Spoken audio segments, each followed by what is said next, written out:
how's it? Morning, Russell. Good morning. How are you guys? All right, dude. How are you? I'm good. Nice. It's cold. It's nippy. It is a bit nippy. Yes. It's nippy, but I like it. Myself and Graham like this weather. Oh, yeah. It's good for making candy. Oh, yeah? Yeah, it sucks making candy in the heat. It sucks being upstairs at the bioscope with the projection booth and the heat and, yeah. So... We like it. We like it. Welcome to the video store. Thank you for wandering in Yeah. to our lovely little video store here. We've got ourselves a Graham GeForce Hackney, Hello. who is very much the producer of the show, but also an editor. We've got ourselves a Gad, Hello. a Gaddles, who is in the band Short Straw with me, but also makes candy. And so that is why he brought up that as we opened up shop. Weekend hobby for me. You make... more than that. You have the Gaddles Candy Company. It is rock candy. Yeah. So that's a very specific thing that's got to be made at a high temperature. Yeah, it gets very hot. Yeah. And then my name is Russell. I am the owner of The Bioscope, which is an independent cinema here in Johannesburg. 16 years going strong. Jeez, Yo. And we say that to people whenever they have discovered us for the first time and they think we're like, you know, giving it a try. Yeah. And they go like, wow, this is such a nice concept. And Yeah. I've made sure all our staff at that point, whenever we get a compliment like that, I've told them, please remind them that we've been going for 16 years. Yes. We're established. Because some people just think like, you know, It's accidentally happened. we sort of started last week and, you know, giving it a go and, yeah. So it's quite nice to remind them of that. Nice. What are we going to chat about today? Well, I saw Mortal Kombat 2. That's with right. Shizembe. Yeah, you and Chi-Chi went to the premiere. Cool. Yeah, Did you see a whole bunch of cosplayers and stuff? There were a few. I was hoping for more. Did but I think did you wear your cosplay, Gad? totally, I wore my Raiden outfit. I know very little about Mortal Kombat.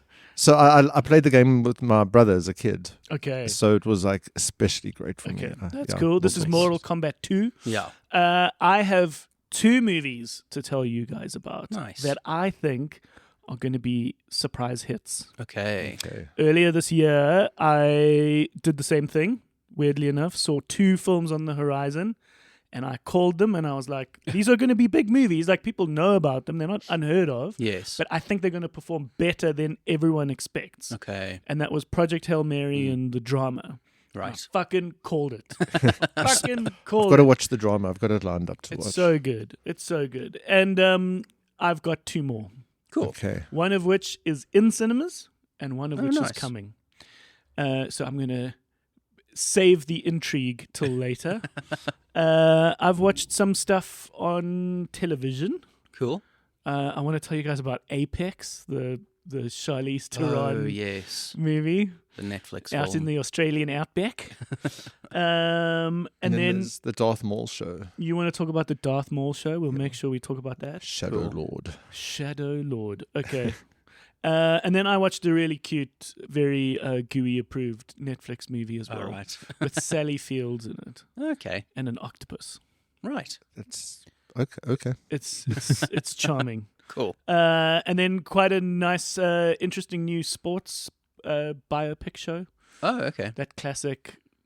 I think once Drive to Survive did so well, they were like, what other sports have great drama in it? Yes, exactly. And ice dancing is that. Right. So we stumbled when we were looking for something a little more light. Yes. We stumbled across glitter and gold. Okay. And so I'll talk about that, which is all about ice dancing, which I didn't even know was the expression. No.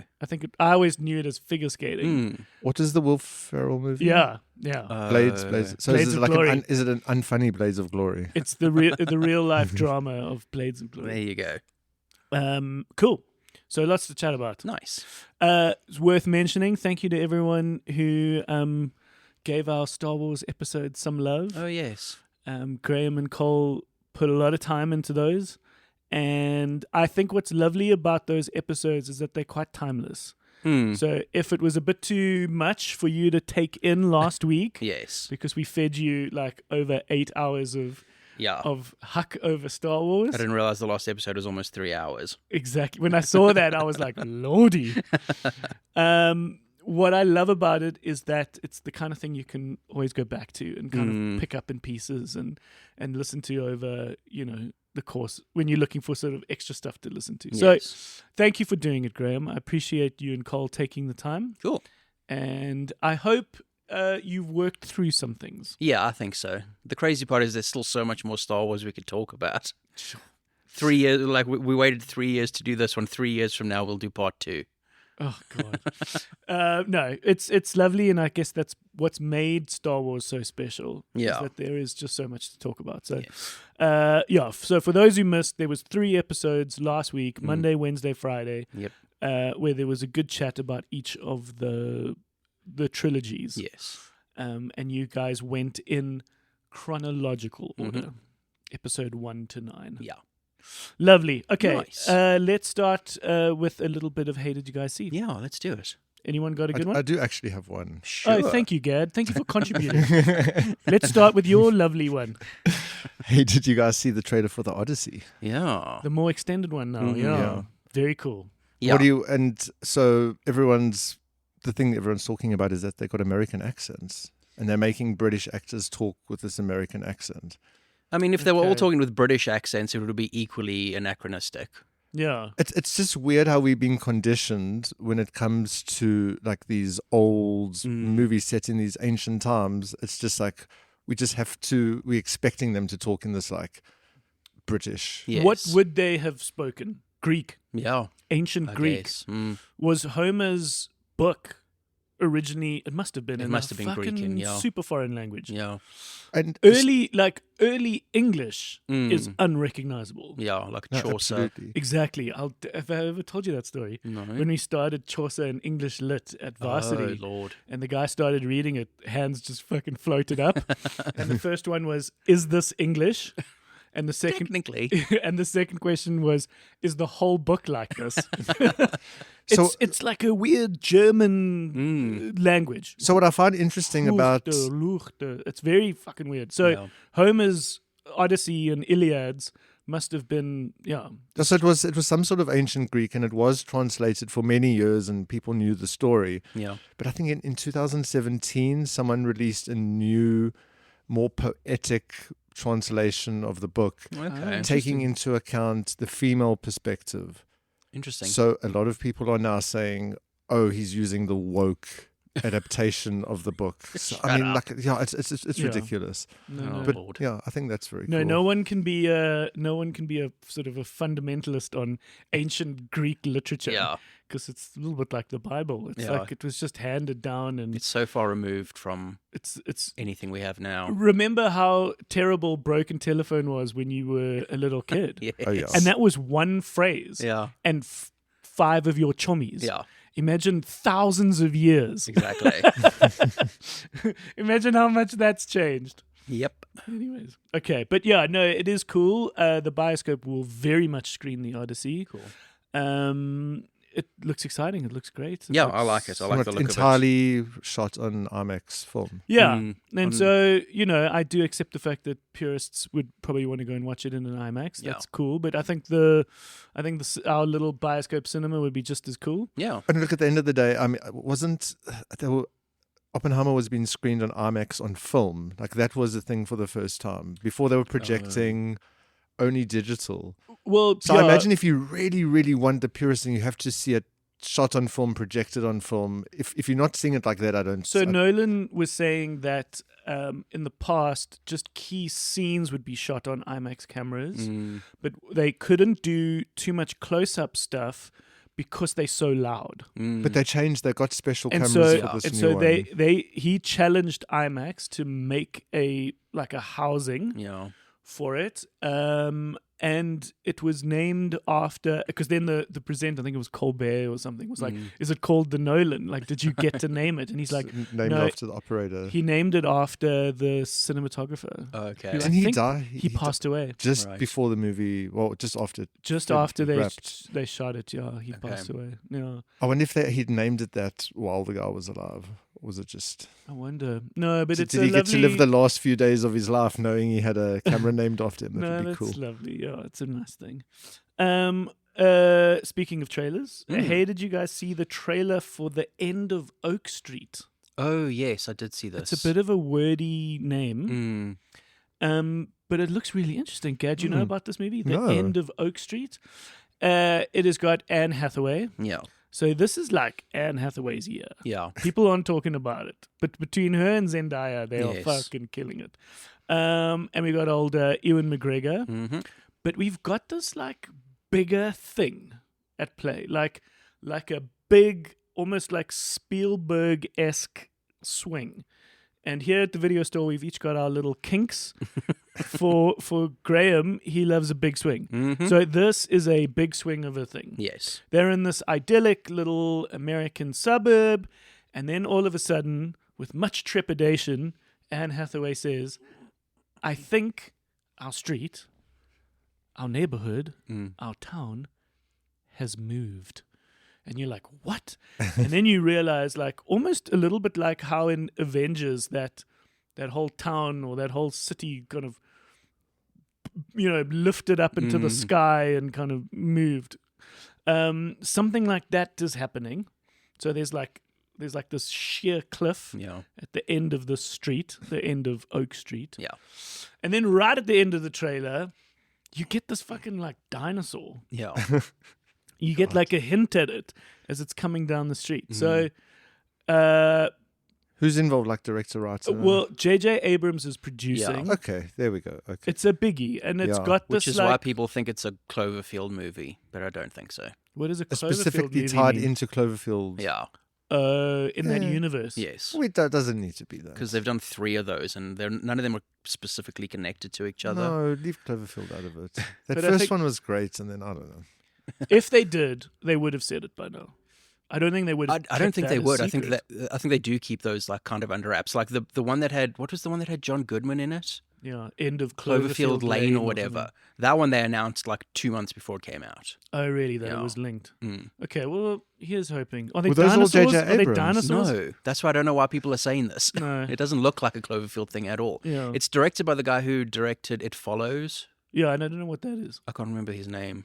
But what is It Follows? It was like a curse where like someone there was like something that would follow you, and then you just have to keep on moving. Otherwise, when it got you, it'd kill you. Yeah. Oh, God. David Okay. Robert Mitchell, that's his Yeah, name. cool name. Yeah.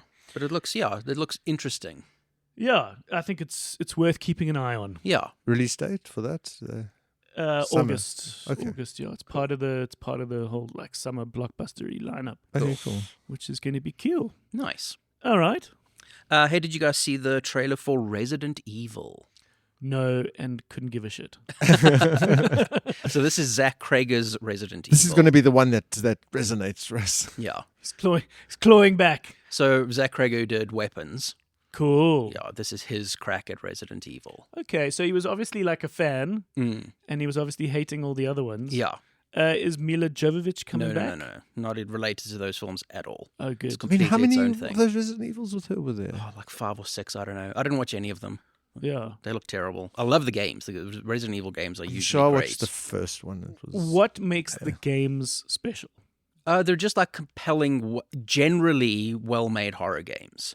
Some of them aren't like 5, 6 people don't like, but in general they're just really it's like solid. the eeriness and the atmosphere in those games were just like mind blowing, especially if you were like playing with headphones or like You'd sort of good hear the sound. creatures or things coming from Yeah. behind you. And They're just like effective, and they're like camp in a self-aware way. Like they are silly, but they know that they're silly. cool. So they have a little bit of a sense of humor about them. Those movies Okay. were so serious. And Oh. then that's what happens. The movies are serious. Yeah. It's just I loved hearing the director that I was able to chat to. Now I'm drawing such a blank. Shit. The guy made Kiss of the Spider Woman, Bill Condon. Oh yeah, Bill Condon. We were lucky enough to have a chat with Bill Condon, the Academy Award winning director. And he did the Twilight movies, the Yeah. last 2. But it was very interesting hearing him talk about the fact that he could pick up and see that there was a silliness. There Yes. was a campiness. Yeah. And the best is to be able to embrace it, but also be serious when it needs to be serious. Yeah, exactly. And I think the tone of those movies were correct Mm. in that it did play into the silliness Yeah. of it. Okay. But this movie, at least right now, doesn't look like it ties into any of the games at all. It's like its own original. Apparently, he said it like takes place at the same time as like Resident Evil 2, I think, but it's not actually connected story-wise or character-wise. It's still to the Raccoon games. City. Are I they have no keeping idea. key elements? Yeah, I don't know. They haven't Such really. a It's cool very much a name, I love teaser that. trailer. Okay. Raccoon City. Yeah, that's the name of the city. Yeah, Oh, it's called cool. Raccoon City. That's cool. It's very much America through the lens of Japan. That's what Resident Evil is a lot of the time. Oh, made by Japanese Yeah, people. it's made by Capcom. Oh, is it a Capcom? I think it's Capcom. Okay. Who's a Japanese developer. Oh, cool. Yeah. Well, that's In Japan, they're interesting. called Biohazard. And they're called Yes. Resident Evil. Okay. Yeah, but it looks interesting. Oh, they've got a different name in Japan. Oh, interesting. Should I go? Yeah, okay. go for it. Hey, did you guys see Lego changing their age limits of who can play? Oh, really? What? So it's under the sort of the memed viral conversation around David Attenborough turning 100, Oh, right. and upon this famous person becoming 100, Yeah. people pointed out that David Attenborough can no longer play with Lego. Oh, did they make it to Because- 99? Because for some reason, the age limit of who can play Lego is like 2 to 99. Right. I don't know what happens at 99. I guess Yeah. you get to senile and you just start putting the bricks in your mouth. So everyone made this kind of joke that sort of went through the internet of, I'm sorry, David Attenborough, you can't play with Lego anymore. Yes. So very smart marketing people jumped on it, and official Lego announced they've changed the age just to 100. And they've said play on Okay, that's pretty funny. Mr. Attenborough, Yes. Sir Attenborough.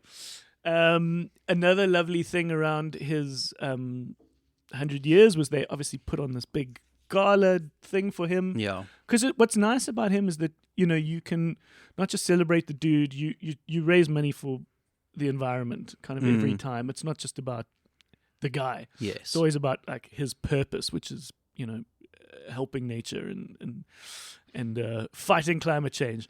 And there was a lovely gala dinner that started with King Charles writing a letter. Because I don't know whether you know this, but you get in the UK When you're 100. when you're 100, you get a letter from the Queen Yeah. or the Yes. King.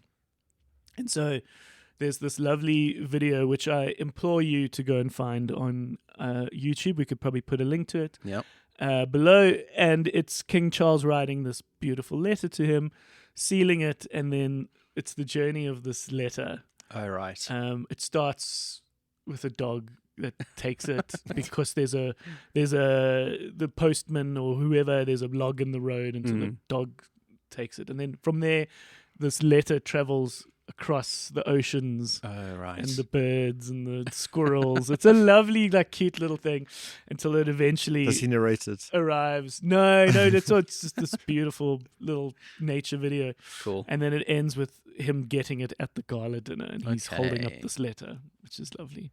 So to send from England, it went over the seas and then came back to England. Who knows, Gary? I love it. I love it. It's the magic of My the disbelief field. has been suspended and I'm in it. I don't know where the gala dinner happened, but yeah. Maybe, no. He came from like Scotland, and it went from Scotland to like, Okay, I love the drama. Down I'm the not coast. going to Yeah. over. who knows? Don't question it. Overanalyze Don't this. question it. But yeah, all of that was quite cute. Nice. I just love my favorite fact about Attenborough is that his brother was in Jurassic Park. Yes. Yeah, It's Hammond. Richard Attenborough was a director and an actor. yeah. I always sort of got confused between the two. I didn't assume they were brothers. They don't look alike.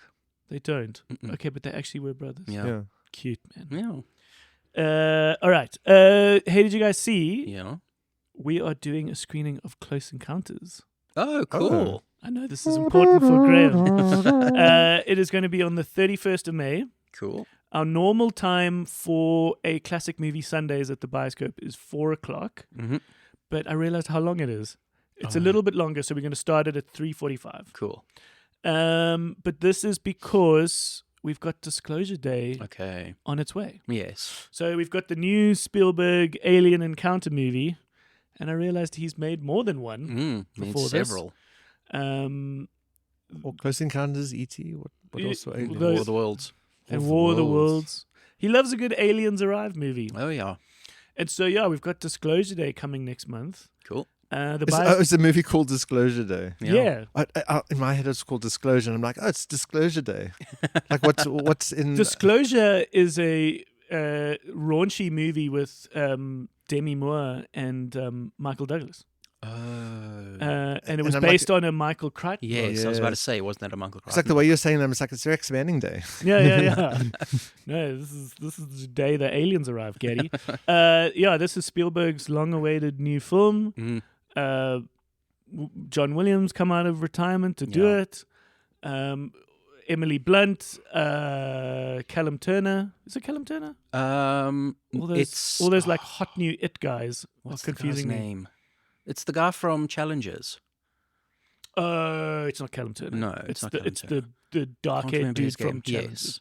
And it's all very secretive. Nobody knows the third act. Nobody knows what happens. The trailers have all been quite teasery. Yeah. So and build up to that, we're going to do the first Alien Encounters movie, which you've always loved. I love that movie. And I think I've probably asked this of you many years ago, but why is that movie so good?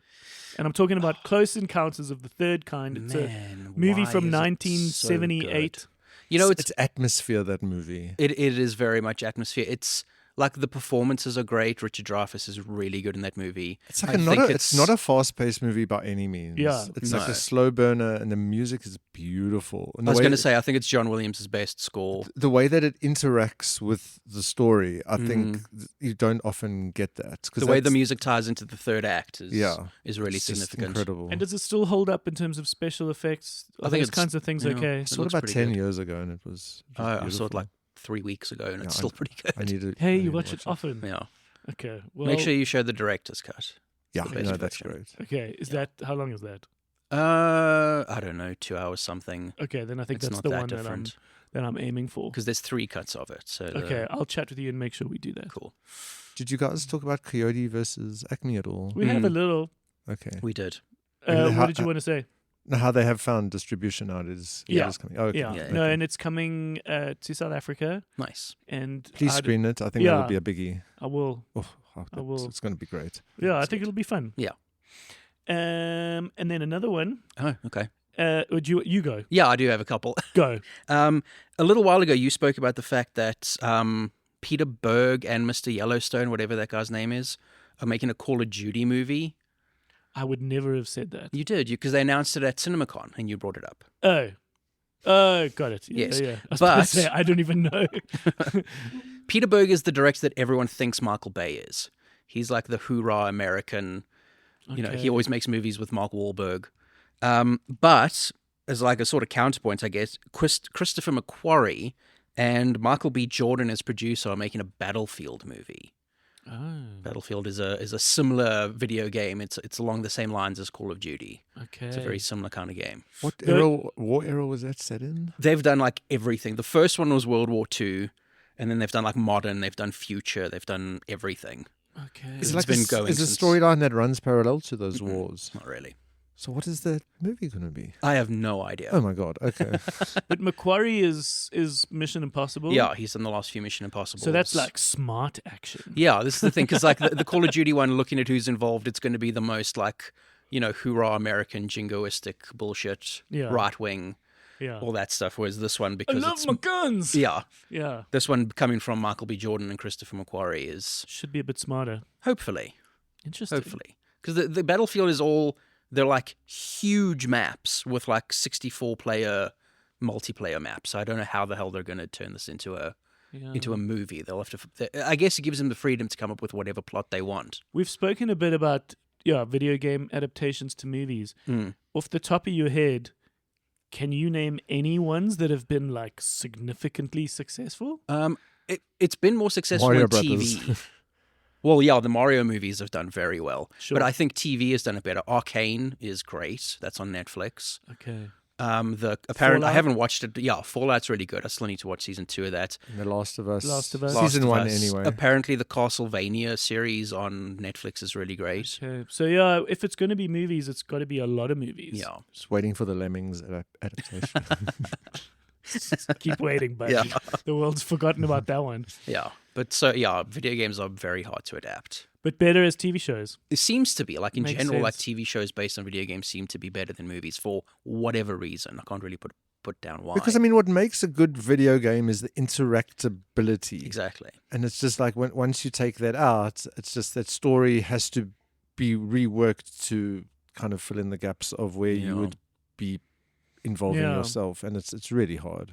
I'd imagine a future version of TV game or of gaming adaptations on TV could be far more interactive, where like through that whole sort of Black Mirror AI thing, you can stick yourself in the TV shows and no, I don't want them those to do kinds that. of things I can don't like it. happen. No, and no. like, I don't want to give my likeness over to a corporation, thanks. no, none of us do. But I'm just saying, like, I could see how, like, and also like it could But is be that more. what people want? I don't know. Someone But will it could try be it at more- some point. But it could be more like choose your own adventure, and so like, well, they did that with Black Mirror. They did what was it called? They did like a Black Mirror thing where it was like Yeah. you chose different paths. yeah. But I there can't remember what it was will called. definitely get to a point where AI is going to get so good where you can just go in and request your own. Yeah. Sort of it's version just- of these TV shows. No, but that is horrific and shit, because you just won't get the masterclass storytelling. Because if You'll- to do a choose your own adventure, you need to shoot so much material No, but that's for the all thing the is that options, all and for that- it to look consistently good. It's the just, AI will make it, but that's Yeah. horrible. Yeah.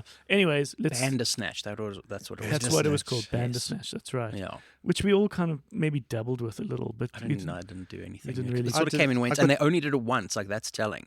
The fact Yeah. that they didn't try it again. Yeah. I did it a few times and got different stories. It was interesting. There was one with Bear Grylls where you Oh, could yes. get him to do things, and when and he sort of In had Black Mirror, no, and he had to like sort of cross this field, and one way was significantly worse than the other, and everyone probably just chose that one Oh, because that's what we did. We put him through the ringer, so to speak. I mean, you had to do it anyway. Just I want to see it. Ah, Yeah, True. funny. Hey, did you guys see? I don't know whether this is true, but it still leads to a nice fact. The fact that Superbad 2 Oh. could be in production, with the original cast returning about like where they all are like 20 years later. Okay. But whether or not that's true or not, I read or sort of heard something so interesting about Superbad. Yeah. And I don't know whether you guys know this. Obviously, for those who've seen it, whole movie is like these high school kids on this night out, Trying to lose their trying virginity. to lose their virginity, trying to get drunk, trying to do what all of us did in high school.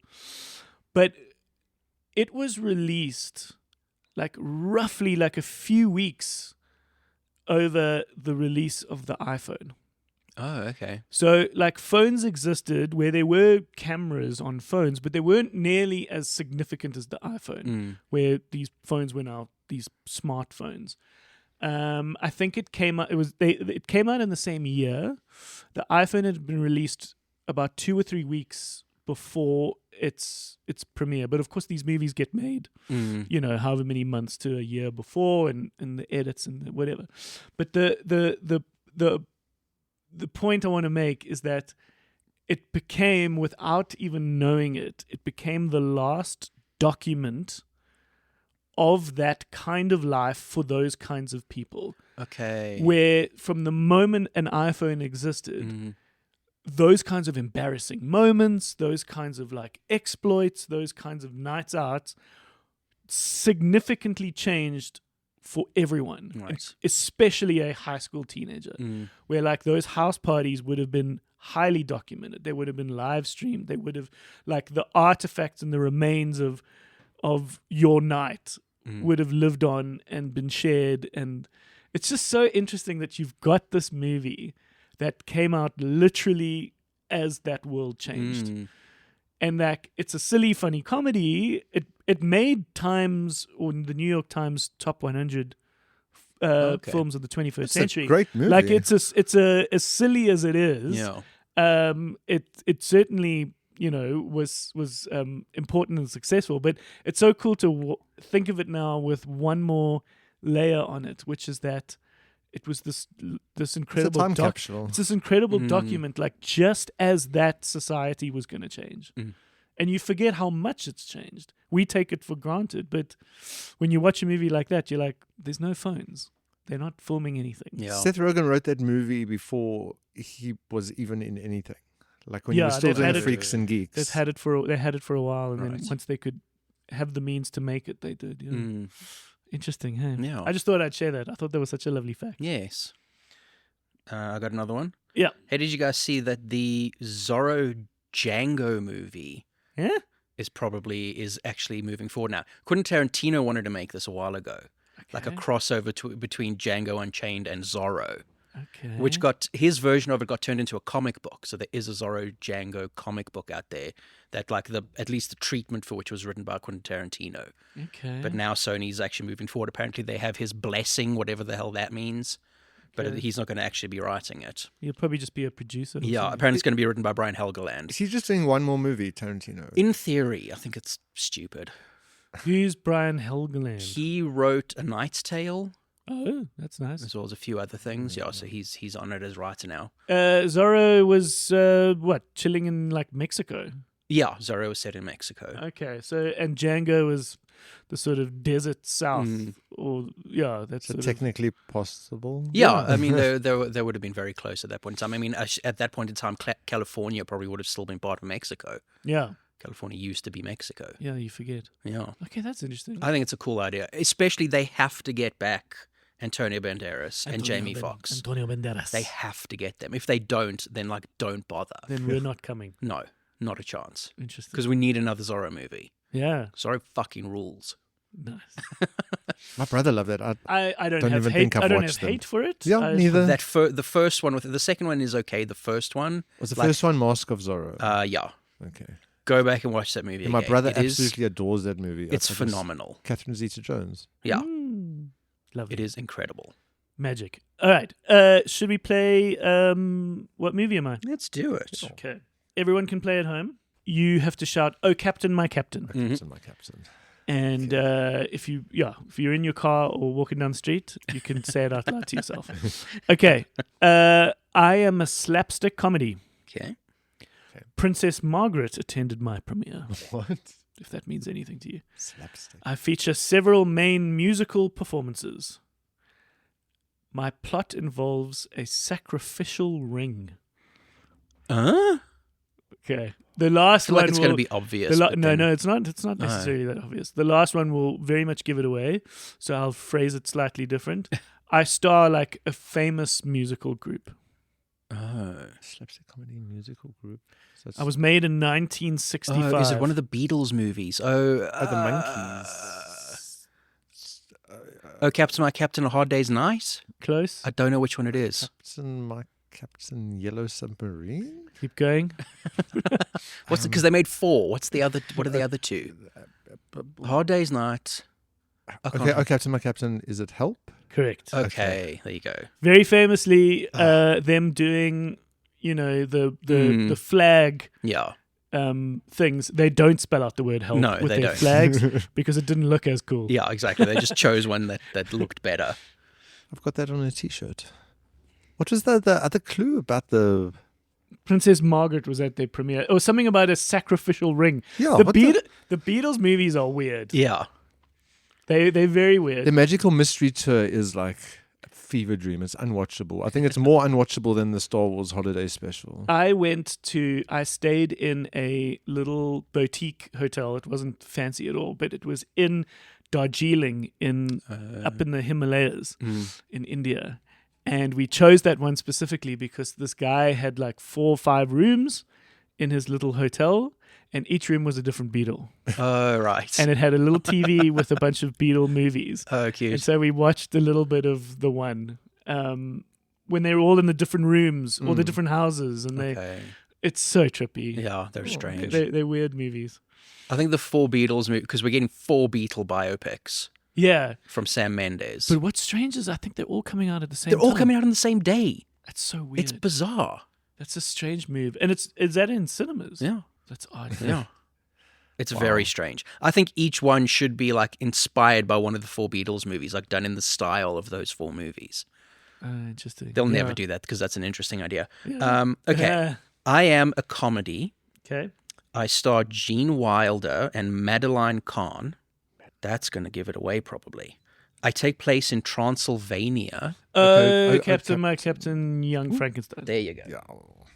Nice. There you go. Great movie. I am a romantic drama. Okay. One of my central themes is teenage defiance. I am known for my line, "You're tearing me apart." Captain, you're tearing me apart, Lisa. Yeah. Isn't it The Room? The Room. Oh, no. But he did say that in The Room. Yes. No, does he say you're tearing me apart? Maybe it's a play, but it's a... Okay, let me go next line. Okay, you're tearing me apart. My final scene is at Los Angeles Griffith Observatory. Okay, that's so obscure. It's not what I was thinking of. Okay, this if you don't get this. My star James Dean died a month before my release. Captain, Rebel Without a Cause. Yes. Yeah. Okay. Tearing me apart! Yeah.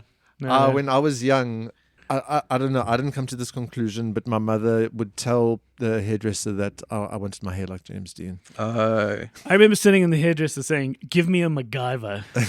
Same. And you only look back on that moment now and you're like, I was asking for a big fucking mullet. Yeah, well, but MacGyver had it, so it was cool then. It was totally cool. Right. MacGyver was the coolest. Right. But yeah, I had someone tell me, like, don't revisit it. Yes. Like, keep him I'm sure it's... keep him a hero in your mind. Yeah. Because it's not great. It takes like a paperclip and it's not great it when becomes you... like a... But I know the theme song. Yeah. Oh, I love that show. This is a nice little classic. I am an epic action film. Mm-hmm. I am nearly 3.5 hours long. Wow. All these others really give it away. I'm about a group of soldiers hired to protect a village. Okay, My Captain. Is it Seven Samurai? It sure is. Mm-hmm. Akira Kurosawa. Oh, yeah.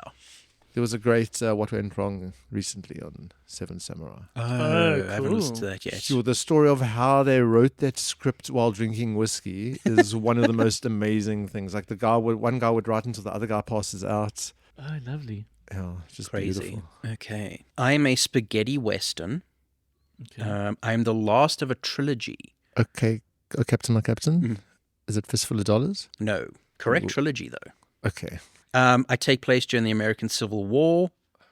The other ones? Ooh, this one will give it away. The next two will probably... Well, actually, I Star Clint Eastwood doesn't narrow it down. No, it doesn't by any means. I can't think of the other. But this might give it away. I am known for a standoff between three gunslingers. A few, Good, the Bad, and the Ugly. There you go. That's You didn't say it, Russell. Oh, Captain, My Captain, the Good, the Bad, and the Ugly.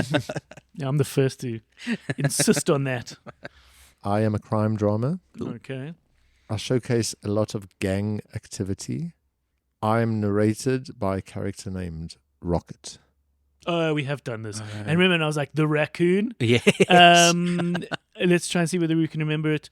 It's City of God. Yeah. Yeah. Yes. Yeah. Okay, I think we've worked our way through this pack. Oh, okay. So I'll double check, but what we must maybe do now is just ahead of our Maybe try and make shifts, our own. we must make up our own. Okay.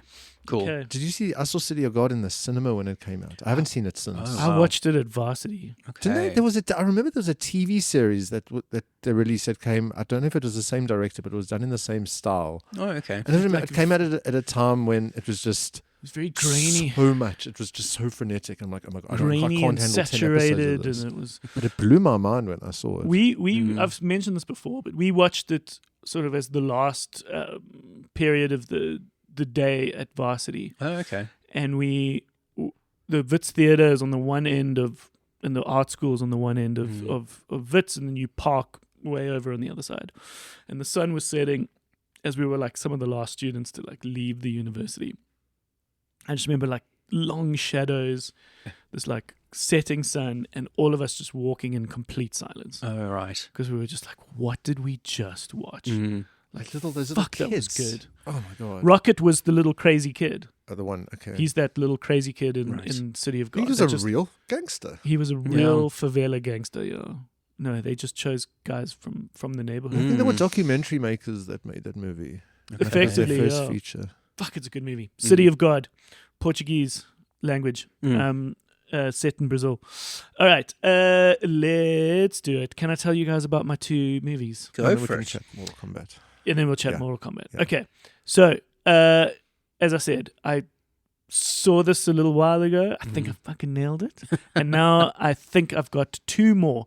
And so I would like to tell you guys about 2 films that are here. One's here and one's very close. Okay. That are going to be surprise hits. Okay. I've had the chance to see them. As a cinema owner, I get to go to these exhibitor screenings. So I'm certainly not going to give much away other than just try and get across to you how special these movies are. Right. That I think are going to perform better than the industry and everybody thinks. And I think they're going to get people's attention because people like me watch them and go, Jesus, these are special. The first one is The Sheep Detectives. Okay. This is Hugh Jackman, who plays a lovely sheep farmer who reads mystery novels to his sheep every night. And quite quickly in the trailer, you discover this is like Babe, where the animals talk. Right. In their world, they can talk to each other, and they've all got lovable characters voicing them. Like Dreyfus. What's her full name? From Seinfeld? Julia Louis-Dreyfus. Julia Louis-Dreyfus. Mhm. Louise-Dreyfus. Yeah. I forget her name, sorry. The dude from... he's got that lovable Irish accent. He was in Bridesmaids. Ricey Fonts. Yes. No, there's that guy. No, it's the dude, IT Crowd. Oh, Chris O'Dowd. That guy. Chris O'Dowd. He's in it. He was in Get Shorty. Did you see that TV show? They did a TV version of Get Shorty. No. It was so good. Then also the Darby is in it. The Reese The Darby, manager. the manager from Flight of the Conchords. It's great. I just. But let me just The marketing for me, because exactly. So let me just It's pitch interesting. this to you. It is a family movie, so there's no question that this is for families and for kids. But it is a lovable, smart movie. Mm-hmm. It is written by the guy who wrote Chernobyl. It is written by Craig yes. Mazin. Oh Okay, shit! Okay, yeah. so it's going to be He structurally did, sound. he did Chernobyl. Mhm. He did Last of Us. Yeah. He also did superhero films. Yeah, it's wild. What a career Yeah. trajectory. The director is the guy who's handled like Minions movies. Yes. So it's like he knows how to make a big sort of family movie. Mm. But it's in the writing. Okay.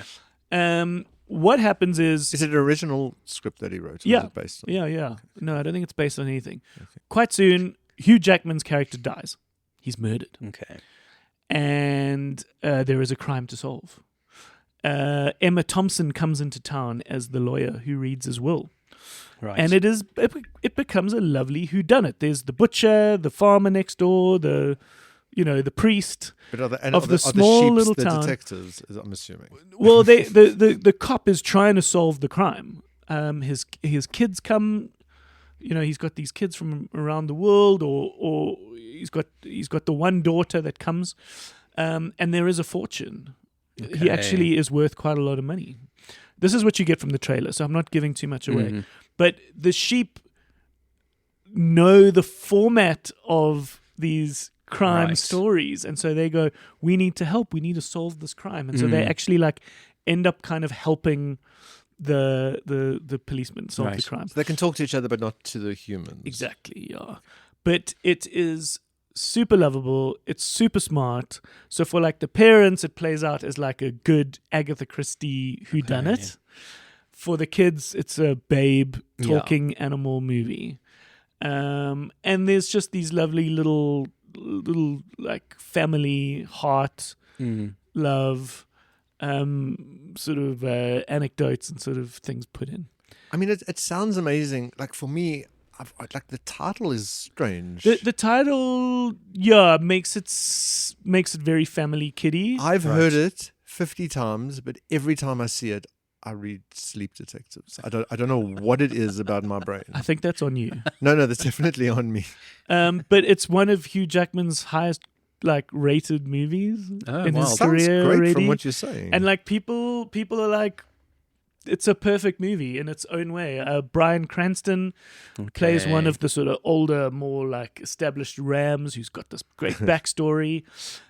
So it is lovely. And That's so I cool. just think for anyone with a family like this, or at any age, but specifically it's a nice family movie, and Cool. it and it promotes some lovely values. But you get so much more out of it as an adult. Nice.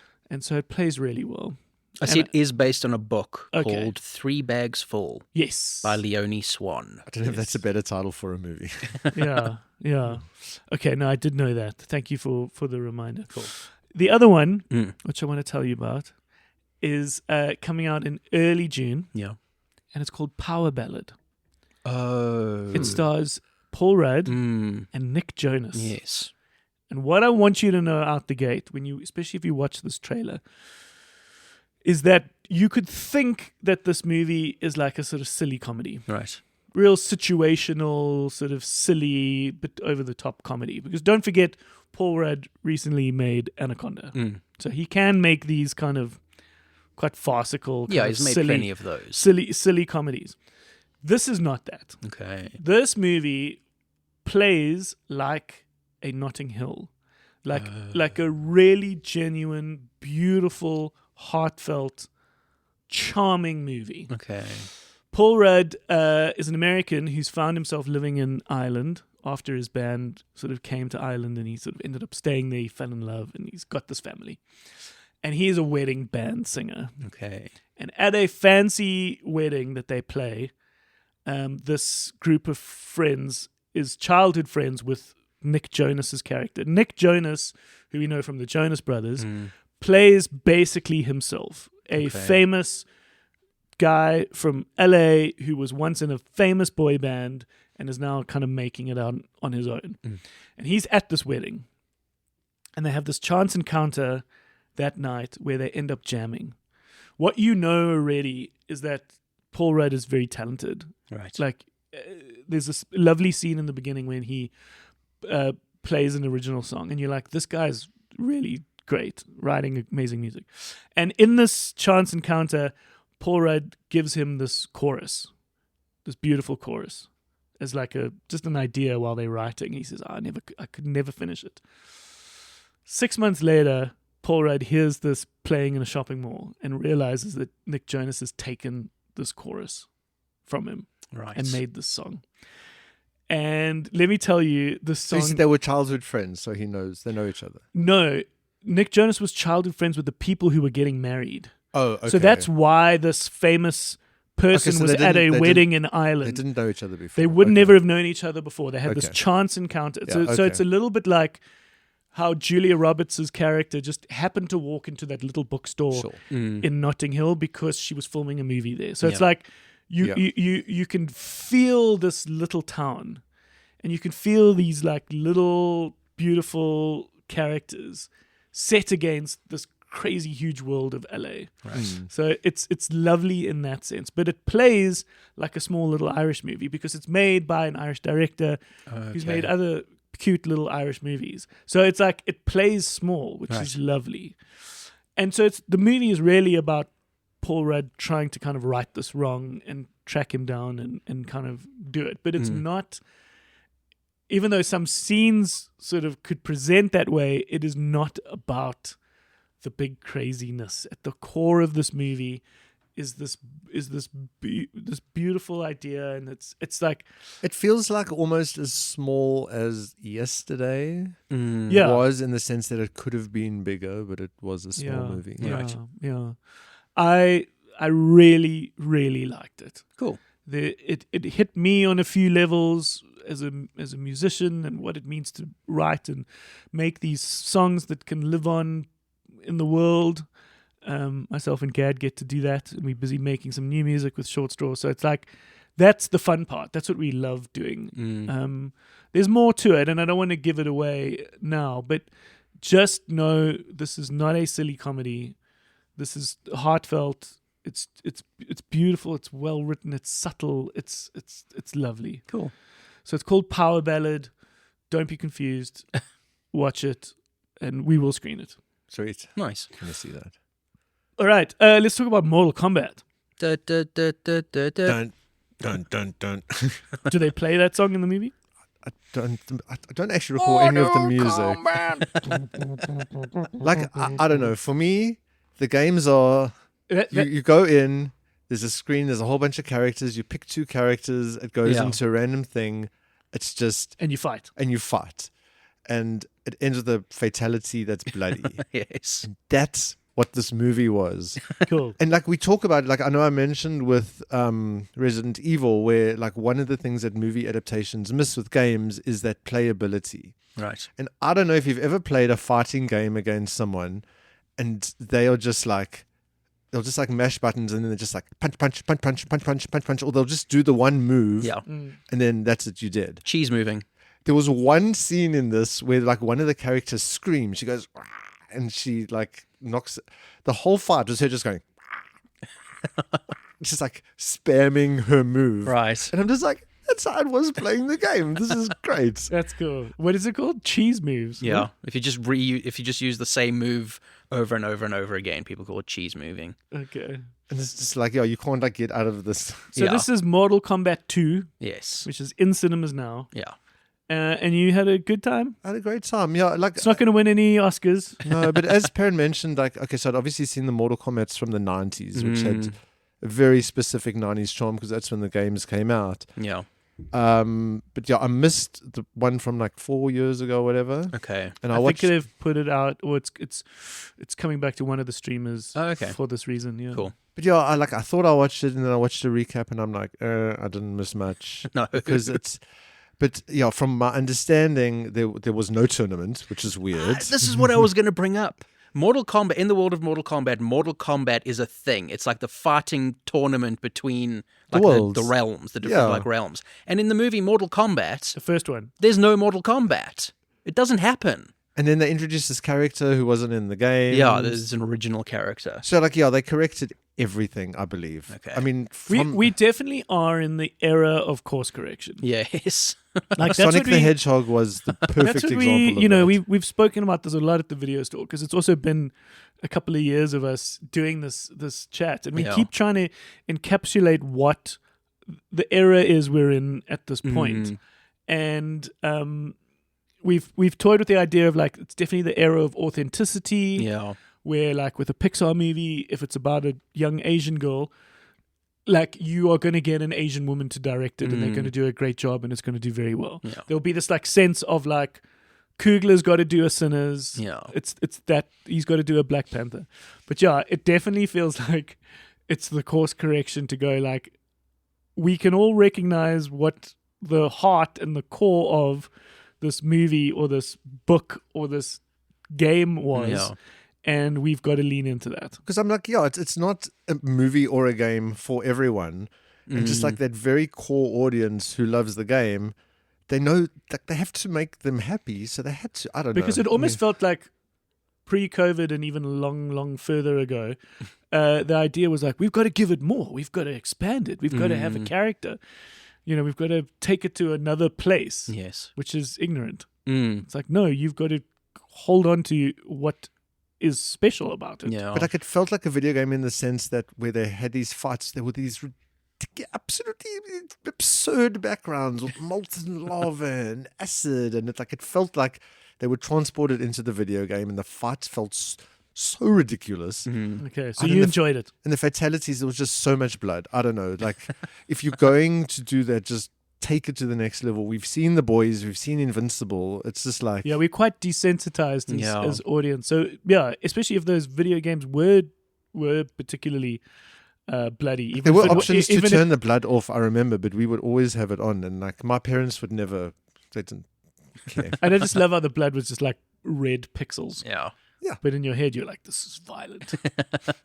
I like one thing I wish they did in the movie, because in the original Mortal Kombat there was a fatality. There were animalities. Yes. I don't know if you remember that. And the most ridiculous thing, babalities. Oh, yes. They would turn into a baby and then like you would eat them. I don't know, just so stupid. What? Yeah, that was one of the finishing moves in Mortal Kombat 2. You could turn your opponent into a baby, Yeah, and so then and then you could eat it. I think you just turn them into a baby, not eat them. or kick it or push it off a babality. It'd come up, babality.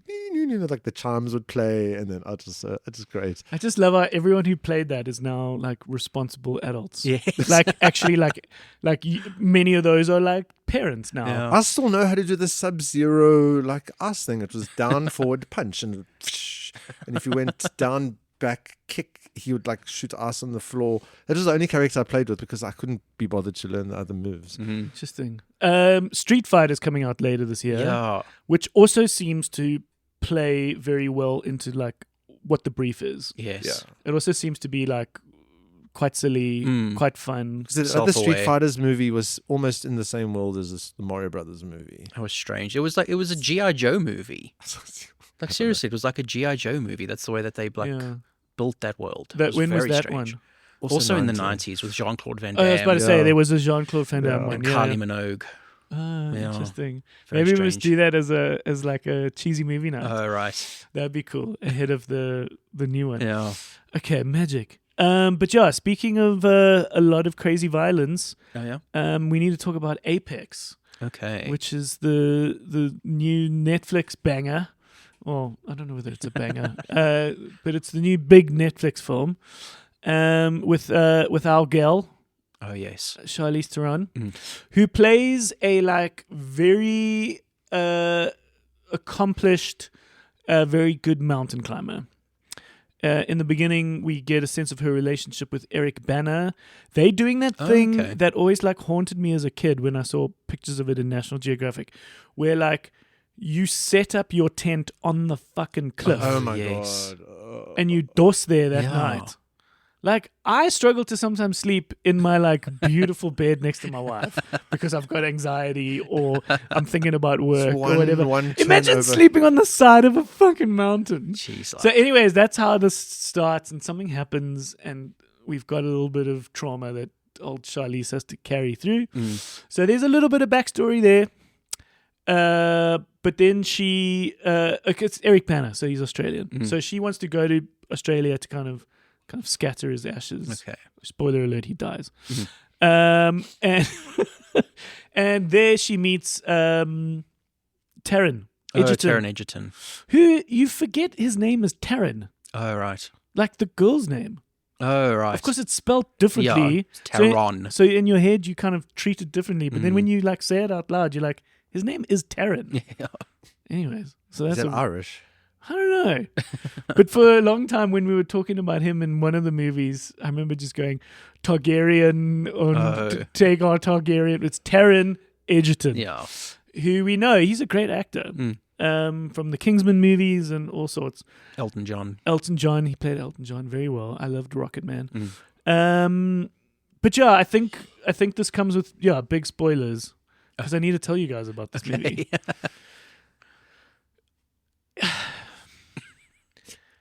He seems like a nice guy.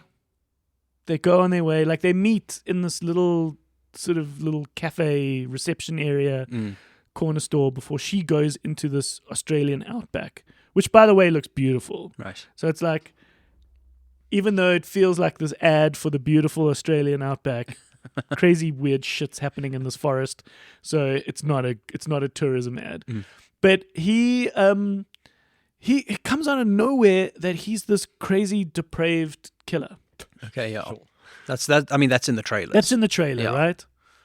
But I mean, it's just one of those things where it's like, it wasn't like when that rug is pulled from you, it's not even interesting. Right. It's not even like Leslie called it like as they met. Okay. And then he's just messed up and weird, and he's a serial killer. Okay. But you're like, who are you? Why? What's your backstory? What's your point? You're just hunting her like a weird depraved, like a weird lunatic. It's a shit movie. Does it seem like that's a layer the film doesn't need? Like if it was just about her, like in the wilderness, trying to accomplish this thing of scattering the ashes, and like the wilderness is the challenge. Maybe. I mean, just a smarter person would have approached this smarter. Right. Instead, it's just like, and here we go. Buckle up, folks. And he just spends the rest of the movie like chasing her. Okay. It just could have been better. Right. It was one of those where you're just like, who? What? Why? It could the deception could have been better. Okay. So yeah, it was just a bit cheesy. Okay. And a little bit more violent than it needed to be. But it is what it is. We then watched a Delightful movie. You can see where my head's at. Yes. I love a good Gibby film. But over on Netflix as well is a really charming film called Remarkably Bright Creatures. Okay. Small little town up in the sort of, could be sort of Pacific Northwest. I forget exactly where or it could be the more Vermonty, Maine side. But small America with nice big sort of oceany lakes, basically the same setting as Free Willy. Okay. Minus the whale. Yeah, minus the whale. Instead of a whale, it's an octopus. Okay. So they're in an aquarium Nice. where the movie is sort of told through the perspective of this octopus and the people he comes to know, which is this Sally Fields plays a cleaning lady. Right. And it's just this beautiful little small town story.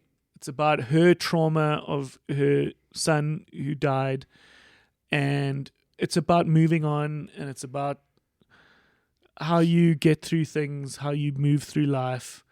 I don't want to give too much away. It's got lovely. It's got a smart story, and it almost appears a little bit like a Christmas movie in that it's just a little too sweet and syrupy, but it's actually not that. Okay. You realize like it's a little bit smarter. It's more of a, film to take seriously. Okay.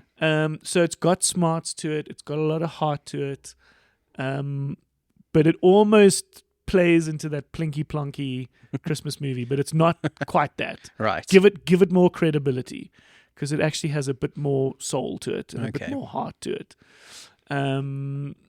And it's lovely. Sally Fields is a great actress. Sally Fields is amazing. Yeah. I always just think of her in Mrs. Doubtfire where she's like, the whole time? It's like such a smart way of presenting that. The whole time? Remarkably Bright Creatures. Okay, the setup sounds a little bit like Shape of Water minus the fish sex. No fish sex. It's just like the cleaning lady cleaning up the fish tank that has a smart sea creature in it. No. It's nothing like that. Okay, it's good. nothing like it. Think of it more like the feeling of a Free Willy, but instead of a young, confused kid trying to work through his adolescent demons, it's an older lady kind of figuring out the trauma of her life and moving on and finding peace. But it's not the octopus is the catalysts. Cool. It's not the main person. Okay, interesting. It's not the main thing. And you also just realize like how ugly octopus are when you watch this movie. It's kind I've seen The Boys. yeah. Yeah. One of the last things to just mention from my side is Glitter and Gold, which is, if you're looking for this kind of cheesy sports biopic, Right. you've got this ice dancing. It's not too over the top in the sense that there's many episodes. I think it's like a 3-parter as they dive into these partnerships that exist, when it's a male and female duo. Right. Competing at the Olympics. And so it's like the build up to the Winter Olympics, and it's the drama and the emotions and the tension of what it means to be an ice dancer. Okay. I think there's just to give you guys some important context on the world of ice dancing, quite a few people retired recently, so this is like a sort of a new era of people coming through as it builds up to the Winter Olympics, which recently happened. Yeah.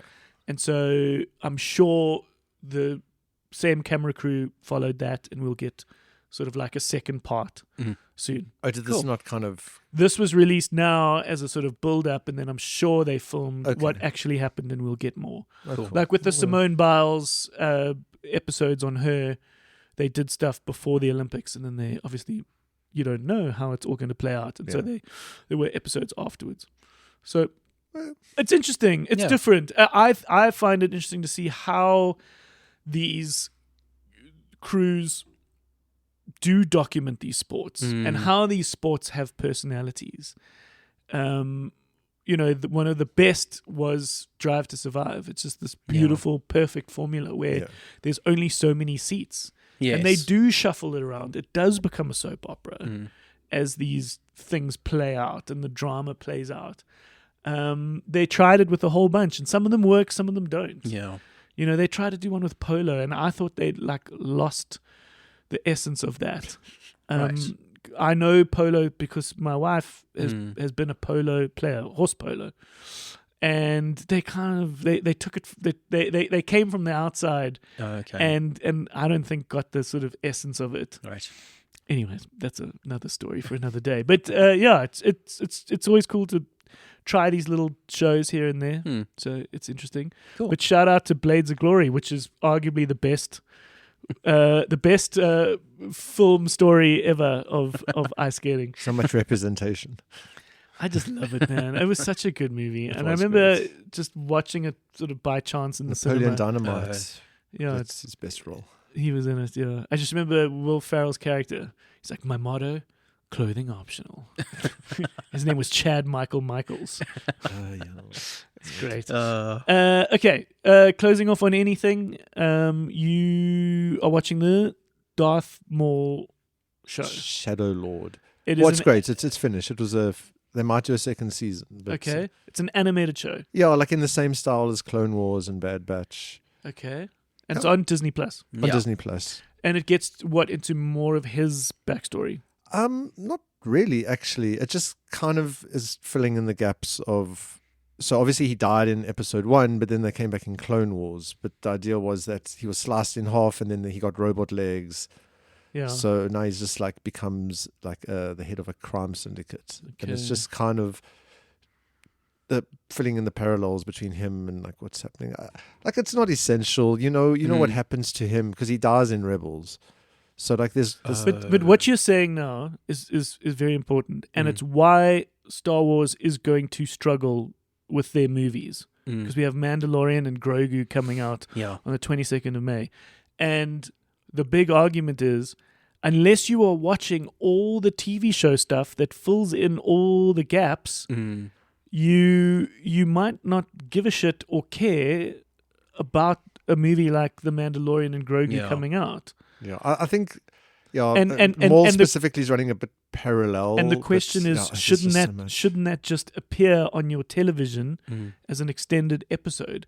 Why did it need to be a movie? Yeah. And the people who know the movies haven't necessarily all watched the show, and the people who watch the show are wondering why they can't just. Well, that's the problem they were all. having with Marvel's. Why the later Marvel movies didn't do well, because it's you felt you had to do all this homework. Yes. Exactly. I feel that. Yeah. And so I do feel like that with Star Wars. The best thing they can do is the Starfighter movie with Ryan Gosling coming out, where that feels like it's going to be completely standalone, nice, new, fresh story. So this is what I'm curious about. That's what the movies should be. The Mandalorian and Grogu, I'm hoping that.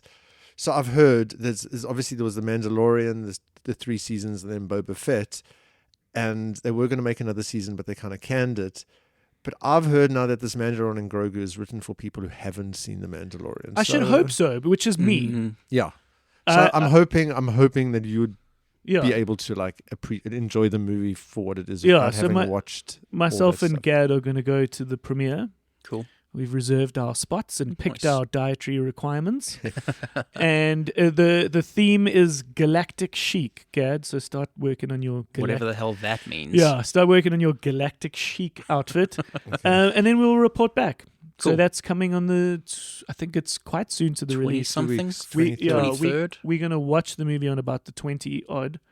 20th, and it comes out on the 22nd. Cool. So yeah, we'll let you know. But for me, I'm that guy who's never watched any of that Star Wars TV so stuff. it'll be interesting, me who's got all the context and you has no context. Yes. It's a challenge. I mean, you can imagine the people behind the IPs going, what do we do? Because we've got these two completely different camps. And you want the movie because those make money, and you also have the opportunity to play something on a nice big spectacle scale. Yeah.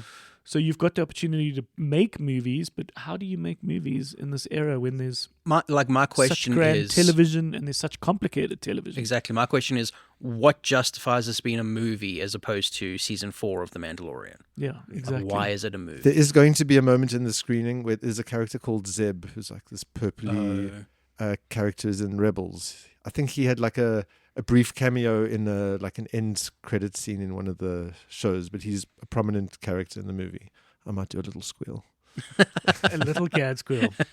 Well, I look forward to that. Magic. Anything else dying inside? No. All right. Magic. Thank you, guys. Nice. Cool. Lovely chat. And we're going to see you guys soon. Yes. See you guys again next week. Thank you. Our home base is thevideostore.co.za. And just chime in, man. Just let us know. Let us know if you've got some strong opinions on what we've said. Yes. You can give your returns and you can give your hey, did you guys sees? Anywhere. Comments, Facebook group. And we'd love to hear from you. Yeah. All right, Magic. Yeah. Thanks, guys. Cheers, Russ. Bye-bye. Cheers, guys. Bye.